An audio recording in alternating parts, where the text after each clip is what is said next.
Yun ang nakikita mo. Hindi mo nakikita yung buong band paper. Nakuha mo na, get mo ba ibig ko sabihin? Oo, hindi tama yun kasi sabi nga ng Bible, alalahanin mo ang gawa ng Diyos. Kahit maliit man ito, o malaki kasi, kung lagyan man natin o microscope o hindi, alam ng Diyos yun kung tama ba o mali. Meron siyang mga purpose na o mga dahilan pinahintulot para sa lalo nating katututo. Ay, tama po ba? Opo. Ang aking pag-alala lang na kinalaban ninyo si Pastor Apolonio Kibuloy, paano kung may parusa? Yun nga. Yun ba? Ay, ikaw nga kalabanin ko. Barabarahin kita. Siyempre, hindi ka ang espiritu mo lilipad at hindi ka matuwa. Lilipad man o hindi, mayroong kasabihan doon, touch not my anointed. Huwag mong salingin. Oo. Huwag mong salingin Touch ang not aking my anointed. One. Oo. Huwag mong Touch salingin. not my anointed one. Na-remember What ba God ninyo? says. Na-remember ba ninyo na nung si Moses ay sinaling nila ni Miriam na kapatid niya, nagkakaroon ng kitong ang mga kamay ni Miriam? Oh, yung kapatid ni Moses. Kasi si Moses kasi minamaliit nila. Eh, ang sabi ng Diyos, touch not my anointed. Touch not my anointed. Oh. Ngayon, granting na hindi si Pastor Kibuloy anointed. Pero he is also human being.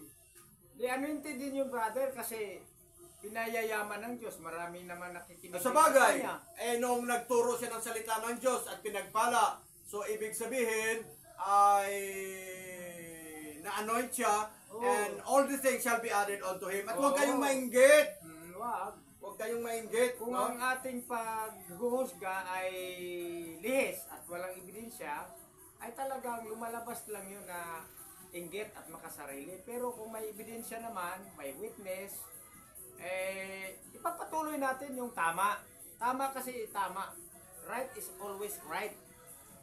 Ang mali ay talagang patuloy sa kamalian yan. Ganon. So yun lang na kung bakit nabanggit ko Pastor Antonio dahil sa ang katabi ko ay pastor. Salamat naman. Mangyari, meron akong comparison na si Pastor Apolonio Kibuloy ay may pagpapala na marami. Ikaw naman, wala. Pero sabi mo, nakakadilakad ka. Amen. But you are not Pero hiding. marami akong kaibigan. But you have also friends. Dami kong kaibigan. Pinagpala ko sa mga kaibigan din. May mga kaibigan akong mga foreigners. Iba-ibang mga nung araw, nasa misyon kami, 18 bansa. May mga representative sila, dalawa-dalawa. Ganun Sa ba? Adapon Pastor Today, mga kaibigan, sa nag-misyon kami noon, kasamahan namin, mga Amerikano, Chinese, mga Hapones, mga missionary, mga India, taga-ibang bansa yun, may Peru, basta, So mayaman ka sa kaibigan. at magkakaroon pa. Oo. Yung 239 na nisyon, nawa, maabot natin yun para mabigyan ng kasiyahan ng Panginoon sa mga taong hindi pa nakarating ng salita ng Diyos. You listen the word of God because the word of God is not returned unto Him void but it will accomplish. Hello! Taga-iba't ibang bansa, magandang araw po. Good afternoon every one of you. Nawa, paniwalaan natin, we believe the word of God because the word of God is very powerful than any two-edged word. Two-edged word, ibig sabihin magkabilang talim. Edged swords pala. Magkabilang talim, tama. Ang makapangyarihan ang salita ng Diyos kaysa alinmang tabak na magkabilang talim. Nung araw kasi, ang salita ng Diyos ay na-prepare na yan. Wala pa yung armlight, wala pa yung mga baril. Kaya swords ang ginamit, no? Opo. Ayan, makapangyarihan. Hindi babalik sa kanya ng walang kabuluhan. Bagkos, magkakaroon ng mangyayari. Kaya nga, kung masama ang iyong sinasabi, masama din ang iyong aanihin. Kung maganda ang iyong sinasabi, maganda rin ang iyong aanihin. If you plant the bitter seeds, you will harvest. You will harvest good fruits and due season. Alam mo ba, Pastor, Yeah. Antonio Lagorin, we are discussing about Pastor Apolonio Kibuloy. And hopefully, na mapanood nila ang ating programa. Oh, mapanood nila yan. Pag napanood nila ito, you try to imagine na si Pastor Kibuloy ay from the very start, he seek the kingdom of God And his righteousness. and his righteousness, and all the things shall be added Unto unto him him. and unto us. Ayan. Ganun lang po. And Tama po. doon sa mga membro, yan ang sasabihin ninyo. Anong magagawa namin kung siya pinagpapala? Kung hindi naman pinagpapala, bahala na ang Diyos doon. Pero bakit siya pinagpapala? Bakit si Brother Daniel at si Brother Eli pinagpapala rin? At si Brother yung si MCGI pinagpala rin. Lumalaki ang kanilang mga congregation. Baka naman mabuti hindi ka nagsisilos na hindi lumalaki ang congregation mo. Ay, hindi. Wala problema yun sa akin. Dahil hindi ako pinatayo ng Diyos ng talagang building, hindi ako para doon. Although church planter ako. I see. Tagpi-tagpi lang yun sa akin. Kung meron namang magbigay ng financial na makaitayo tayo ng malaking building. Pero pansamantala lang kasi yung... Kuya Mario, i-recommend mo siya kay Pagdating- Kuya Daniel para hindi naman building ipatayo, kung hindi dadalhin siya sa Amerika para ma-meet niya sino yung kaibigan mo? Oh, marami. Si Amelia Masquit. Oh, yan, ang aking friend. Hello, good afternoon, my Please friend. subscribe. Please subscribe this program. Amen. Oo. How are you? Please care of yourself because I care. Grabe ka, ha? Oh, yes. You are My still friend. looking for somebody. Oh, no problem because even King Saul have 1,000 Wives. wives, and I pray that God give me a Many wives. 100% na inahanap ko, prayerful, and then tapat sa Diyos. Prayerful and very faithful sa God. Prayerful and faithful to the Lord. Okay, okay. Ah. Okay, okay. Now, so yun po, no? Ngayon, sa ating ginagawa, maalaala ko kasi nasa limelight si Pastor Kibuloy at mapanood ito ng mga membro niya. Marami siyang membro. 2 million, 3 million, 4 million.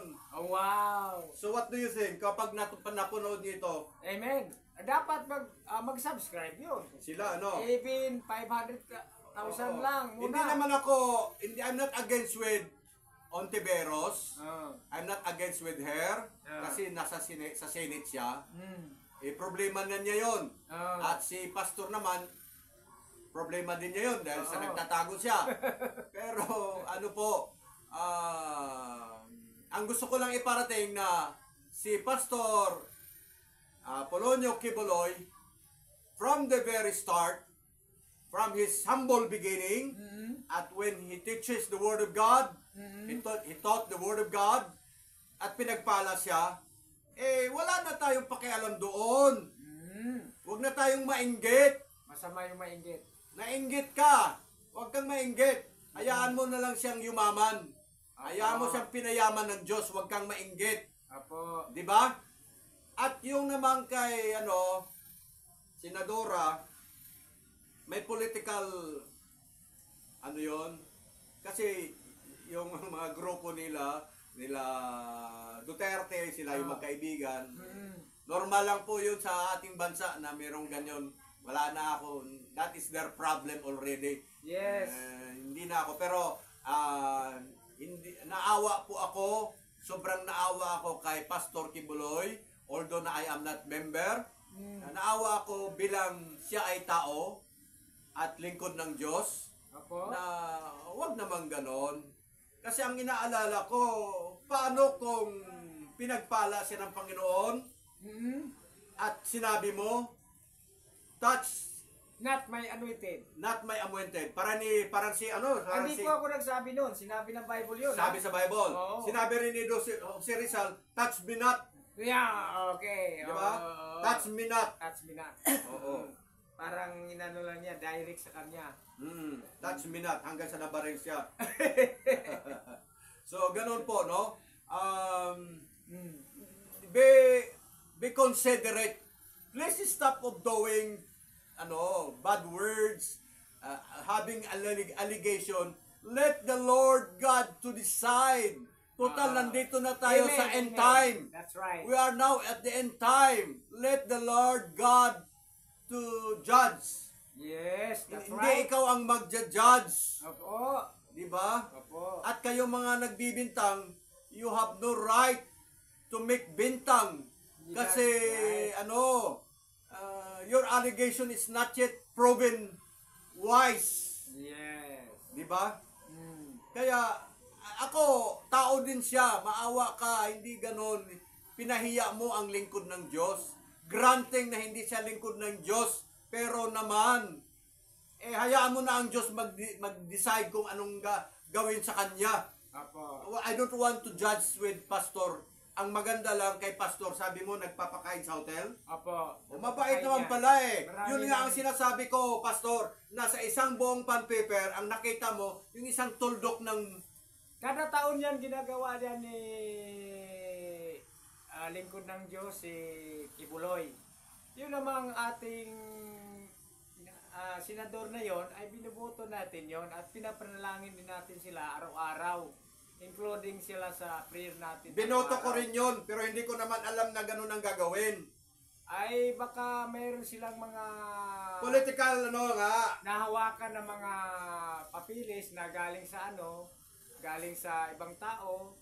Siguro pinag-aralan pa yon pero wala pa naman talagang Wala pa namang judgment, pero Wala pa. hindi maganda. Oo. Pero, Bakit nagtago naman si Kibuloy? Okay. may death threat daw. Ha? May death May death threat? Oo. Bakit kakandidato ba si Kibuloy? Hindi naman siguro. I don't know. Ah, Pero,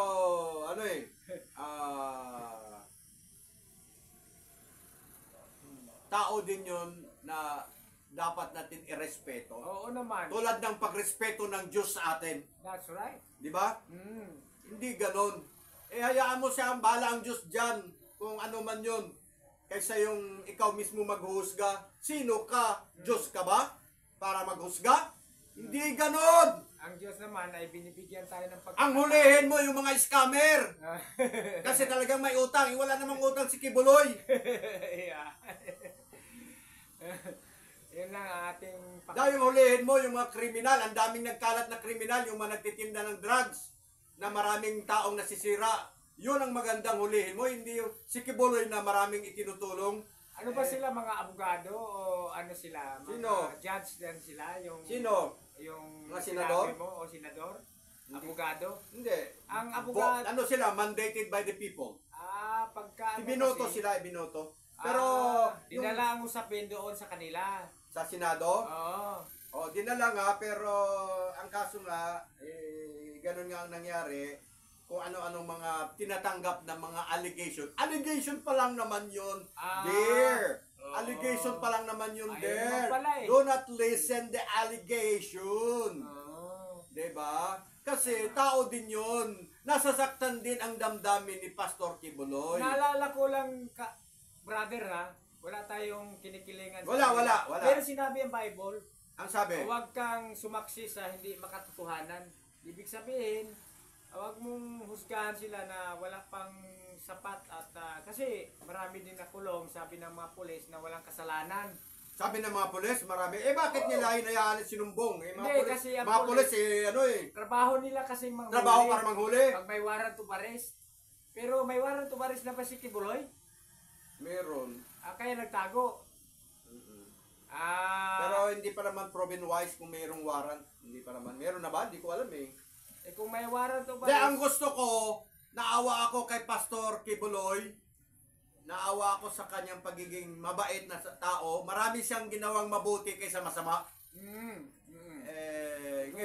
Ngayon, siyempre, ang motivation ko, para i-subscribe ako. Yan! Amen, amen, amen. Tama yan. That's right. And everything, there is a kapalit. Yan, tama yun. Diba? At hindi lang yun, Hindi naman masama yung magsabi ka ng totoo. Magsabi ako ng totoo, pero talagang dati, nung hindi pa ako kaanib sa mga iba-ibang relihiyon, ang dami kong sinalihan. Pero nakikinig po, nanonood ako kay Pastor Kibuloy. Oo. Pero bago ako, hindi ako umanib sa kanya, umanib ako sa JMCI, Jesus Miracle Crusade. Ngayon sa dating daan. Pero dahil nga sinugod ako ng mga taga dating daan dito, sinugod ako at pinagwikaan ng hindi maganda. Nang lamig ako. Lamig ka. Oo, nawalan ako ng gana. Kasi bakit? Paano niya nagawa yun na sunugod niya ako? Hindi ba siya natuto sa salita ng Diyos na may pag-ibig? Na itinuturo? Asaan yung pag-ibig na sinasabi ninyo? Tapos kayo sumusugod, nagsasalita ng hindi maganda. Tapos sabihin ninyo pag-ibig? Ano bang logic? Anong logic doon na itinuturo pag-ibig, awa, maawa, tapos walang pag-ibig? Kasi wag lang kayo magalit, no? Ang dating daan kasi tinitira ni Attorney Milan, isang pastor Baptist, na wag na kayo bumalik sa dating daan kasi mapanghi na yun. Kaya nagkakaso sila eh. Joke lang yun. Oo, joke lang yun, pero nasa ano yun, binili ko yung pamphlets na yun, 15 pesos. Kinuha naman sa akin ni Bishop Villamil. Oy!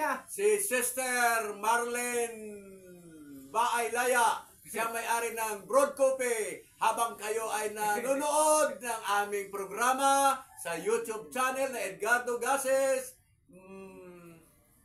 bumili kayo nito. Yan, okay. Broad Copy para hindi kayo antukin. Yan, tama yan. Para hindi kayo antukin, no? Pwede ba nating matikman yan? Hindi pwede. Hindi pa. Naka-sell siya, naka-sell. Naka-sell pa. Oo, naka-sell yan. Pag bukas na yan. Oo, naka-sell siya. So, ayan po, no? Biro lang, biro lang. Okay lang po. I can manage that, no problem.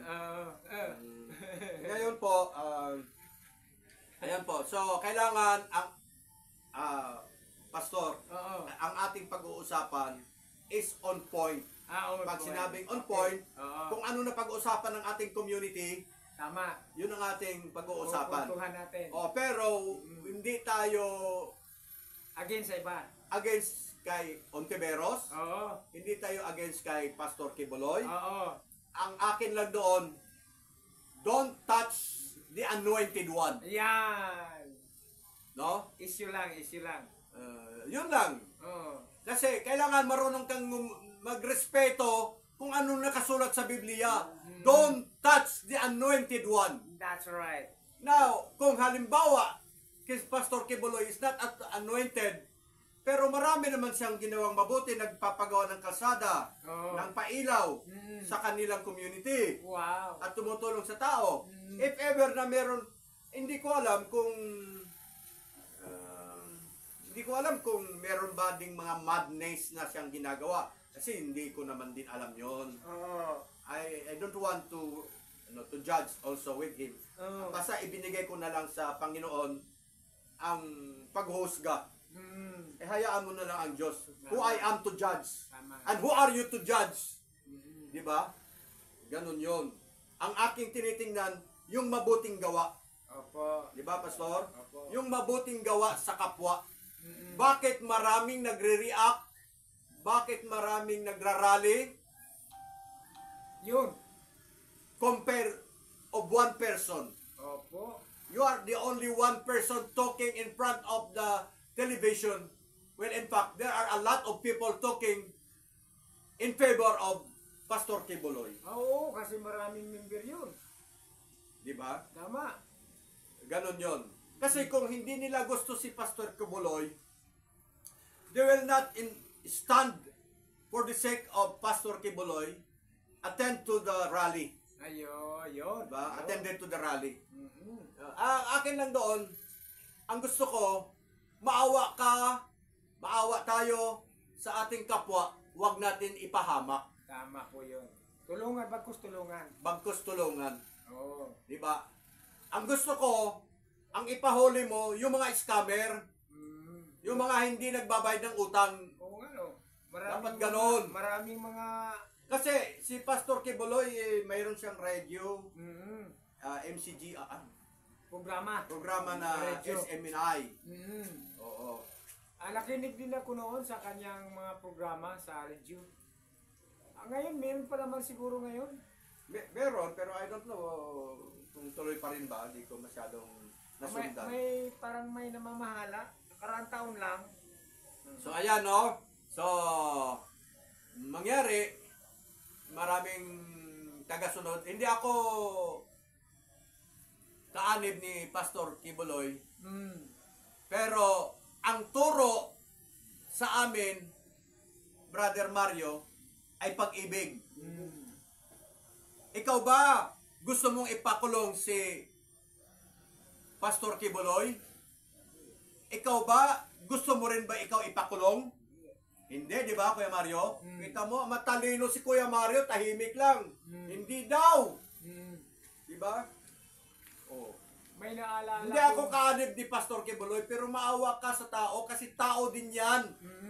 Oo, and tao din yan na minahal din ng Diyos. Kasi kung hindi yan minahal ng Diyos, matagal nang namatayan. Opo. Sa pamamagitan ng aksidente, o ano man yun. Di ba? Isisingit ko lang batiin pala si ano. O, batiin na muna, Shout Pastor. out ako kay Dr. Danilo Tuason. Buhay pa ba? O, buhay pa po. Mabuti. Nandiyan lang po sa may Dao, sa may Concepcion, Marikina. Kumusta po? Magpatuloy po tayo, Doc, sa ating, born again Christian po yan, Baptist. May load ba yun? Meron yun! Yun nga, nag-sponsor na sa amin nung araw. You try to... Sigurado mag-subscribe yun. You try to inform with Doc? him. Doc, magandang hapon ha. Mag-subscribe ka kay Edgardo Ilgases. Matulungin yon. Sigurado mag-subscribe yon. Ayan. Matulungin paano kung wala akong maitulong? Hindi yun naghahanap ng kapalit. At yung kanyang may bahay din. Ano may bahay? Yung asawa niya. Ako? Akala wala ako. Hindi, Doc. At saka si Pastor Jess Liantada. Mag-subscribe din kayo. Bishop ha? Hello. Hello. Mag-subscribe kayo. Hello there! At ipanalangin din natin si Pastor Jojo Tabuana. Ayan, si Pastor Jojo Tabuana ay kabats ko yan, batch 92. Nawa, pagalingin ka ng Diyos, magbigay ng milagro ang Diyos sa iyo. Yan din sa may, Champaka. Kasi Kuya Mario, habang nagsasalita ka, yung bunga nga gumaganyan, ibig sabihin, nadalangin din siya. Yan. Yan. Kuya Mario. Hindi ka ba mangkukulam, Kuya Mario? Prayerful Ay, yan. hindi ka mangkukulam? Prayerful yan. Ay, hindi ka mangkukulam. Kasi kanina, nagsasalita si ano yun, pinanalangin mo lang. Pinalangin lang, okay.